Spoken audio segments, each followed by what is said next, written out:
Matapos suspinde ng ombudsman, sinampa naman ang mga reklamong graft ang 10 opisyal ng Porac, Pampanga, kabilang si Mayor Jaime Capil. May kinalaman pa rin yan sa Lucky South 99 Pogo Hub na nabigyan ng permit to operate ng LGU.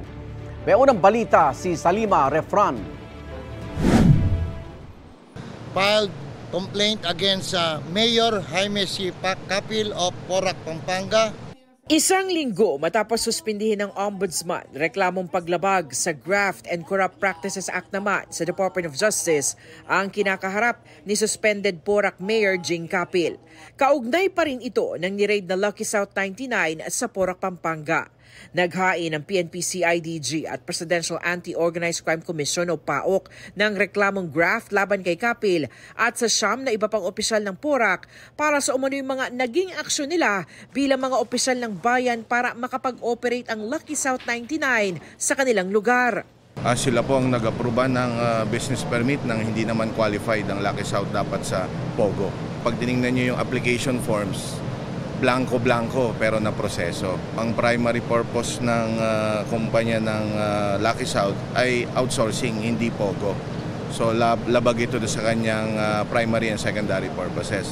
Inirereklamo rin si Vice Mayor Francis Tamayo, ang hepe ng Business Permits and Licensing Office na si Emerald Vital at 7 pang mga konsihal na umupo sa Sangguniang Bayan.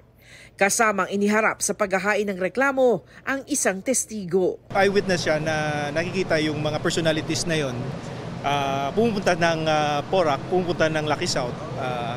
We don't know, pero hindi yung sa on a regular basis, monthly basis talaga. Ang reklamong ito idaraan rin sa evaluation process ng National Prosecution Service bago isalang sa preliminary investigation. Pero dahil public officials ang sangkot sa reklamo, sakop rin ng Office of the Ombudsman ang kaso. Kung ano man ang resolusyon na lalabas ng department, ito po ay hindi agad-agad may isa sa publiko. Ito po ay dadaan muna sa Office of the Ombudsman para kung ito'y aaprubahan nila o hindi ang recommendation. Patuloy na sinusubukang makuha ng GMA Integrated News ang panig ng mga inirereklamo. Ito ang unang balita. Salima Refran para sa GMA Integrated News.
Igan, mauna ka sa mga balita. Mag-subscribe sa GMA Integrated News sa YouTube.